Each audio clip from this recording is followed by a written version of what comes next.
네, 안녕하십니까. 성광진 소장님과 대전평화여성회 최영민 대표님 모시고 교육 관련된 학교폭력 관련된 이야기 계속 들어보도록 하겠습니다. 반갑습니다. 네, 반갑습니다. 반갑습니다. 네, 반갑습니다.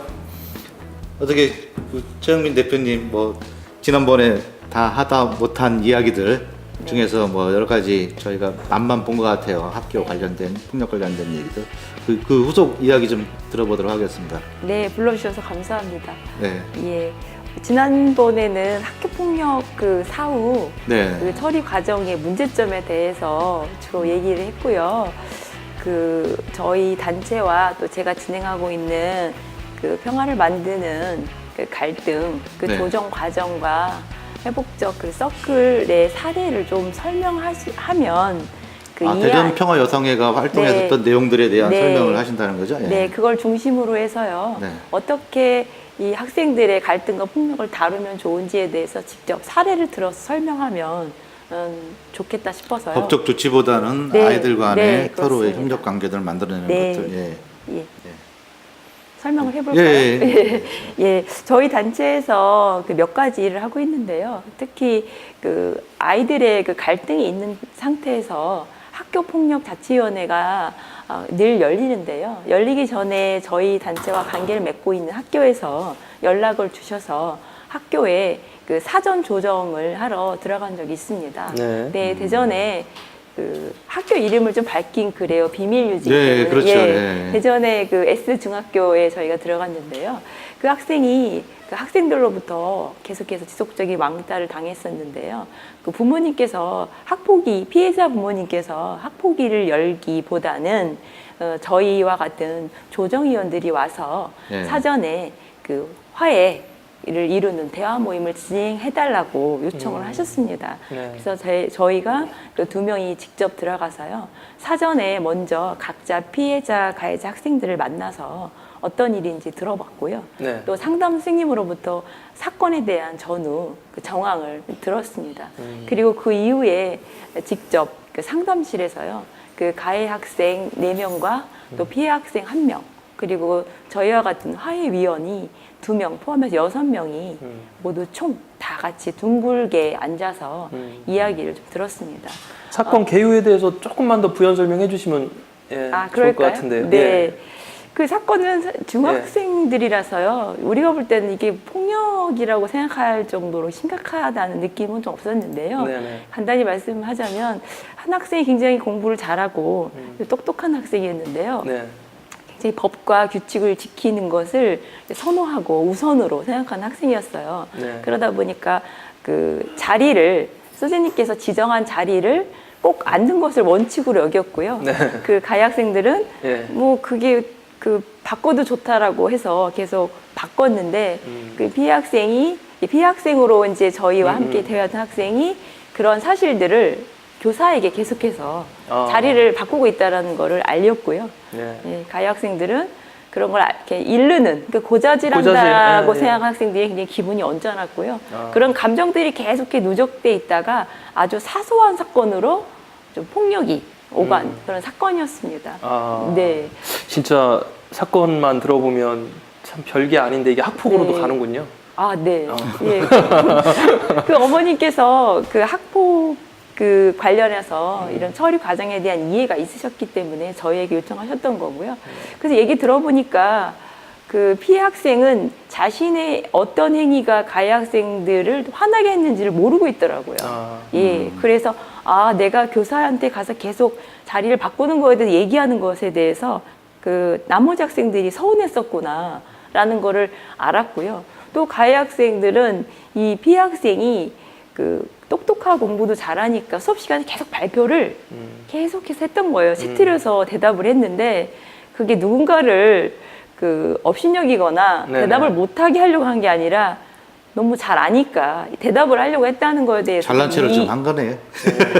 그렇죠. 근데 그 학생은 잘난 체하기보다는 정말 자기가 대답을 하고 싶어서 수업에 적극적으로 참여해서. 적극적으로 했던 거죠. 네. 근데 대다수 학생들은 잘난 체 한다고 볼 수도 있죠. 예. 예. 그래서 그런 미묘한 감정들에 대해서 서로 네. 그 자리에서 듣게 된 거예요. 근데 듣게 되는 그 자리의 중요성은 사실 대화의 절차가 매우 중요해서요. 대화를 나누는 규칙을 정하고요. 서로 끼어들거나 비난하지 않는 그 약속을 한 상태에서 돌아가면서 이렇게 얘기를 나눴거든요. 네. 이야기를 한 2시간 정도 나눴어요. 네네. 그렇게 나누고 나서 바로 그 자리에서 서로의 그런 잘못에 대해서 사과하고요. 네. 그 자리에서는 피해 가해가 명확히 나눠지기보다는 서로의 잘못에 대해서 이야기 나누고 사과하고 굉장히 화기애애한 그런 결말로 마무리됐습니다. 네. 정말 이런 것들 사소한 것들이 이게 또 부모가 여기에 또 끼어들고 하면 네. 이제 고래 싸움 되는 거죠. 그쵸. 예. 근데 그 부모님께서는 그런 이해가 있으셨기 때문에 요청하신 거고요. 네. 대부분의 부모님들은 그런 사전 조정의 기회라든가 화해에 대한 절차를 모르시잖아요. 그렇죠. 예, 예. 그렇기 때문에 그냥 학폭위가 열리면 그대로 따라가야 되는 좀 안타까운 일이 많죠. 요 사전 조정이라는 건 이제 그 시스템화돼 있는 거예요. 예. 네. 사전 조정은 그 시스템 안에 들어있지는 않고요. 예, 부모님께서 특별히 저희와 같은 화해공고위원을 알고 있기 때문에 요청을 해야 되는군요. 개별적으로 요청한 거죠. 그렇군요. 네, 사전 조정의 기회는 학교에서 부여하지 않습니다. 글쎄 지난번 방송에도 네. 무조건 학폭위로 간다고 예, 말씀하셔가지고 그렇습니다. 그럼 사전조정위원회에 대해서 그 가해 학생, 이 피해 학생 부모가 요청을 할 시에는 네, 이 과정을 거칠 수 있다는 거군요. 그렇죠. 이것도 그냥 확실히 이렇게 되는 건 아니고요. 그렇죠. 그 확실히 예외적인 건데. 예외적인 거죠. 예외적인 거고요. 또 그렇게 요청한다고 해서 열어주는 건 아닌 것 같아요. 예, 그분이 거기에 학폭위원이셨고. 근데 왜 이게 제도화되기가 어려울까요? 그래서 저희가 이제 지난번에 얘기했던 것이 이러한 그 사전 조정을 그 절차, 공식적인 절차 안 넣자라고 말씀드렸잖아요. 아마 이렇게 되면 학폭위로 가는 건수는 상당히 줄 것 같습니다. 지금 뭐 사례만 잠깐 들어도 네. 예, 이런 미미한 부분들에 대해서는 네. 굉장히 슬기로운 그 해결 방법 같아요. 네. 그래서 저희와 같은 그런 화해 공고라든가 화해 조정자들이 지역사회에 많이 양산돼야 학교 안에 저희들과 같은 위원들이 들어가서 조정이나 사전 화해 대화 모임을 진행할 수 있거든요. 화해 조정은 그러면 어디에다가 신청을 누가 할 수 있는 건가요? 현재로서는 부모가 이렇게 신청한다고 해서 할 수 있는 건 아니고요. 네. 예, 학교에서 그 분쟁 조정 권한은 있습니다. 네. 예, 그 학폭 그 예방 및 대처에 관한 법률에 보면요, 네. 그 분쟁 조정 조항은 있어요. 네. 근데 그런 학폭법에 대한 이해가 어머님들도 부모님들 없으시기 때문에 그 분쟁 조정을 해야 되는지도 잘 모르고요. 네. 또 학교 폭력 예방 뭐 교육이라든가 이런 교육을 할 때도 법률에 대한 이해를 부모님들에게 전달해 주는 게 아니기 때문에요. 잘 모르시죠. 이게 너무 어디에 임의적 단체인지 법적으로 존재하는 단체인지 이거는 이제 잘 모르니까. 네, 저희 단체는 이제 비영리 민간 단체고요. 네. 예, 대전시에 등록된 단체입니다. 그래서 예. 이제 대전 평화여성회가 네. 그런 일들을 하는 거죠. 그 정부로서 저희- 무슨 라이센스를 받거나 그런 이런 건 건 아니고 저희 예. 단체가 2007년에 창립을 시민 했어요. 활동으로서의 네. 그런 역할들을 창립 하는 후에 지금 요 사진에 나온 것처럼 끊임없이 이런 갈등 그런 해결과 평화 교육을 진행하는 강사들을 양산해 왔고요. 그 양성 과정을 마친 분들이 지금 지역사회, 학교 또 법원 단계에서 저희와 같은 그 사전 조정과 화해 절차를 이끌고 계십니다. 그리고 사진에 보면 저희 강사 양성 기초과정 예. 참여하신 분들이고요. 그 평화 교육 활동들을 지금 하고 계신 것입니다. 예. 실제 학교에서도요, 이 조정자 양성 과정 또 갈등 해결 교육과 같은 일들을 저희가 직접 찾아가서 한 경우도 많고요. 대전의 모 중학교에서는 그 자유학기제에 네. 아예 평화 교육을 한 학기를 맡아서 진행한 데 그러면 제목이 평화교육학교예요? 그렇죠. 평화 교육 프로그램이죠. 네, 프로그램. 네. 그럼 이게 좀 더 제도화될 필요성도 많이 높겠네요. 그렇죠. 것들이. 저희가 바라는 게 바로 그런 이런 평화 교육이 네. 또 학생 인권 교육이 제도권 안에서 진행된다면 네. 학교 폭력이 발생하는 것을 오히려 예방하고 네. 그 이후에 벌어진 일들을 평화롭게 해결할 수 있지 않을까라 생각을 하고 있습니다. 그러면 성 소장님 그간에 뭐 대전교육청이나 교육청, 그러니까 제도권이죠. 이런 부분에 대해서 뭐 인지는 하고 있었을 거 아니에요? 필요성에 대해서. 근데 이제 예. 이게 사실은 이제 학교 폭력이 벌어지면 일단은 그 감정부터가 예. 이게 참 조절하기가 만만치 않습니다. 특히 학교 내에서 이제 특히 교사들이 개입한다든가 했을 때 나타난 부작용이 또 있을 수 있어서 지금 같은 경우는 제3자가 이제 갈등 조정을 역할을 맡아왔고 한 것이죠. 근데 이렇게 오시는 분들이 사실은 어떤 중립적인 역할을 해주고 또 그것이 권위가 있고 능력이 있어야 되는데 이것에 대해서 누구도 제도화시키고 이 제도화된 것을 학교 시스템 또는 교육 시스템에 들여와야 되는데 현재 그렇지 못한 것이 문제가 되는 거죠. 이게 그러면은 교육부에서 학폭에 대한 전반적인 그 정책이나 이런 건 만들 거 아니에요? 네. 그리고 이제 시도 교육청에서는 그걸 그대로 따라가고 네. 그럼 임의로 뭔가 교육감이 이런 것들을 우리가 시범적으로 제도를 한번 도입해 보자 이럴 수는 있는 거예요? 그렇죠. 이런 정도는 사실상 예. 흔히 말해서 이렇게 학교 폭력 사전 조정 제도를 갖다 해서 예. 실질적으로 학폭위가 열리기 전에 그래서 뭐 조사가 끝난 다음에 학교장이라든가 또는 위원장이 사전 조정을 갖다가 요청하고 그런데 바로 이러한 비영리 기관 단체에서 양성된 조정위원들 어느 정도 나름대로는 그런 조정 가능하신 분들이거든요. 그렇죠. 전문적인, 이런 분들을 예. 불러와서 제3자적 위치에서 양자를 조정해주는 그러한 시스템을 일단은 교육청이 한번 생각할 필요가 있고요. 이걸 양성화시켜서 정말 제도화시키는 것이 필요한 거죠. 할 수 있습니다. 교육감 정도 어떻게 하면. 최영민 대표님께서는 지금 법원에 조정위원으로 네. 계시기도 하고 뭐 그런 예. 부분에서는 뭐 많은 사례도 보셨을 네. 테고. 법원에서 이제 화해공고 활동을 지금 4년째 하고 있는데요. 네. 그 법원이라는 것이 굉장히 딱딱하게 느껴지잖아요. 네. 근데 막상 가보면 학교보다 굉장히 더 유연하고요. 네. 법원에서 하는 이런 대화 모임 절차를 학교에서 왜 못하고 있나라는 생각이 우리가 들어요. 생각할 때 법원은 네. 형사재판, 가지 말아야 돼. 폭력하는 사람들, 뭐 이런 네. 사람들, 민사소송 이런 것만 생각하니까 그런 그런데 부분도 있는 것 같아요. 소년법은 그렇지 않습니다. 네. 예, 소년법은 그 범죄 기록이 남지도 않고요. 네. 또 학생들의 좀 변화의 목적이 있기 때문에 주로 그 교육과 또 그 처벌이라기 하기보다는요, 처분이라는 결정을 내려요. 보호 처분. 그래서 네. 처분 결정을 내리기 때문에 우리 학교보다 더 학생들의 그런 변화에 초점을 두고 있습니다. 제가 맡았던 사건 중에 여러 가지가 있는데요. 네. 굉장히 그 안타까웠던 사건이 있었어요. 예. 몇 가지 사건이 있는데 말씀을 좀 드리겠습니다. 예. 이 학교 폭력이 학생들 간에만 일어나는 게 아니라 교사와 학생 사이의 사건도 굉장히 네, 많습니다. 최근에 많더라고요. 많이 있고요.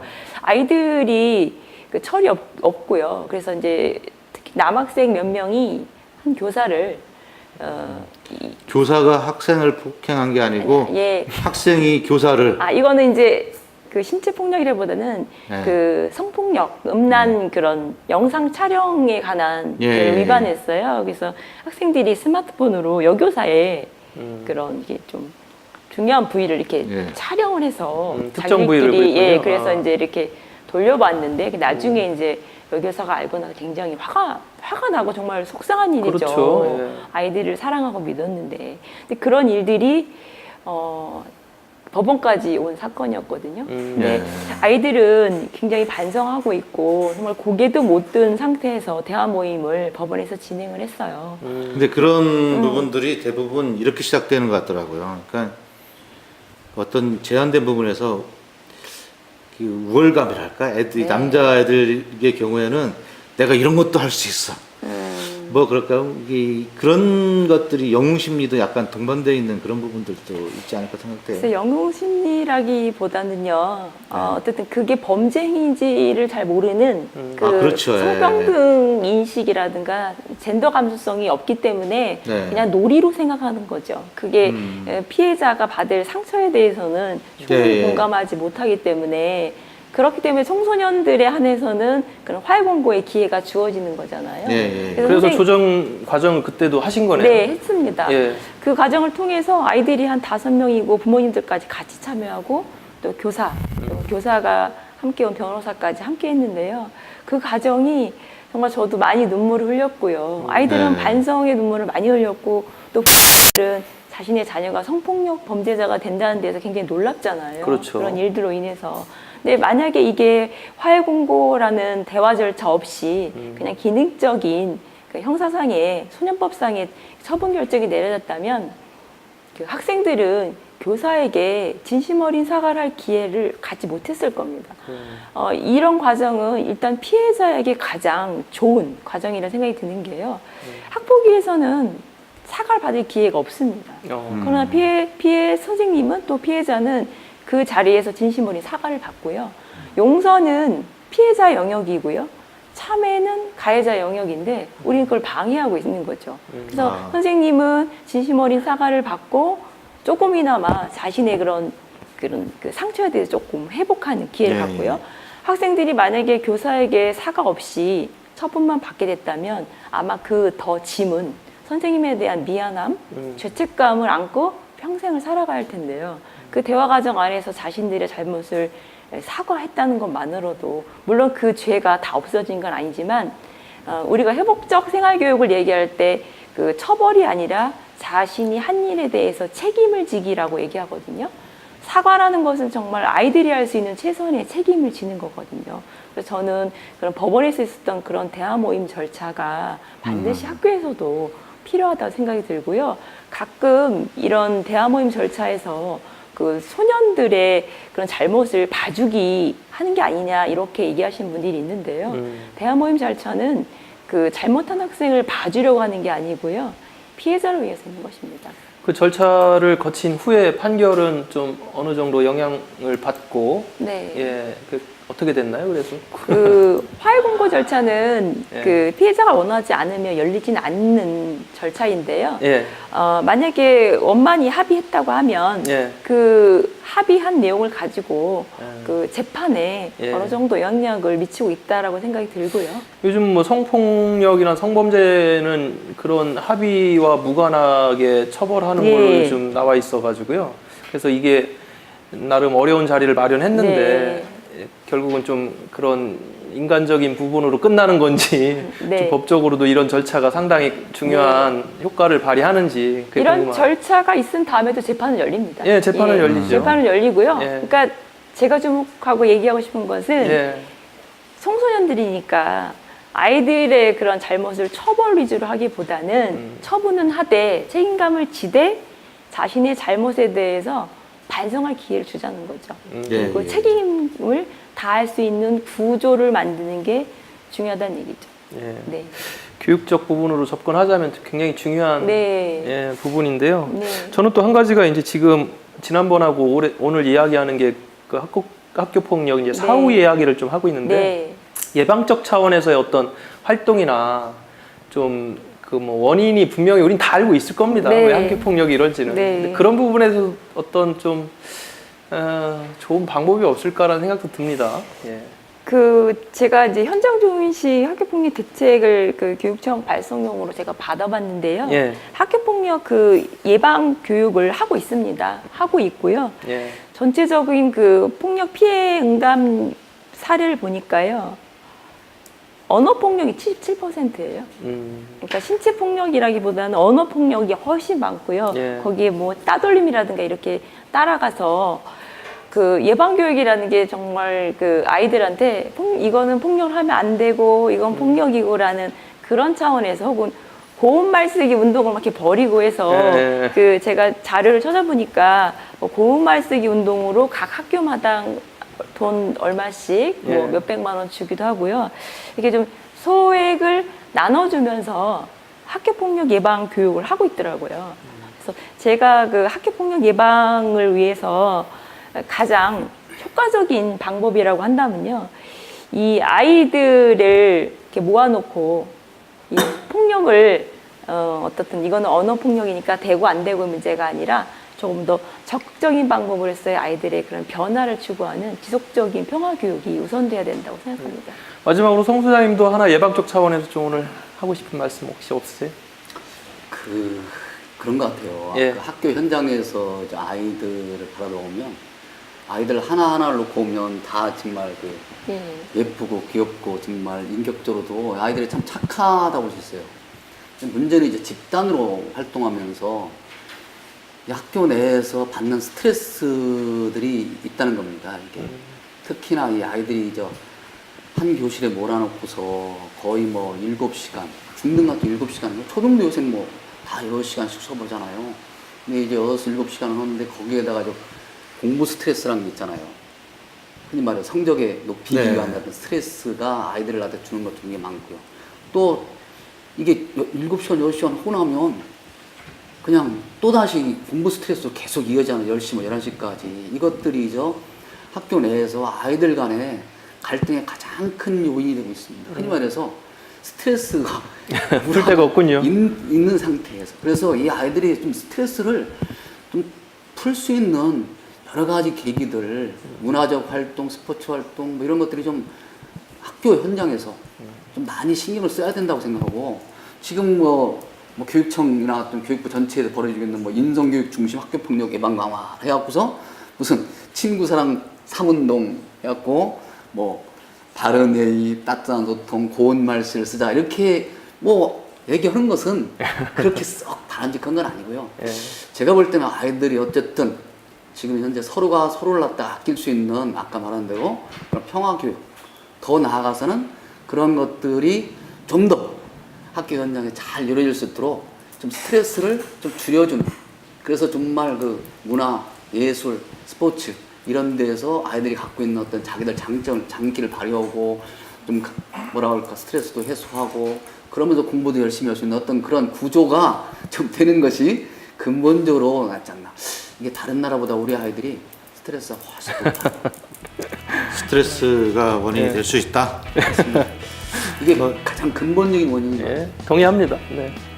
오늘 최영민 대표님 좋은 얘기 들었어요. 저도 처음 알았는데 그 화해 조정이라고 했나요? 네. 화해 조정의 역할들을 대전 평화여성회가 네. 해줄 수 있다. 그리고 전문성을 가진 사람들이 있다. 그래서 좋은 사례 오늘 들어봤습니다. 네. 그래서 아이들이 학교 폭력으로 인해서 또 가해자나 피해자가 또 계속 더 나쁜 상황들이 되지 않고 이런 과정을 통해서 더 포지티브한 부분으로 변화될 수 있으면 좋겠습니다. 또 관련돼서 계속해서 다음 시간에 또 얘기 들어보도록 하겠습니다. 감사합니다. 네, 고맙습니다.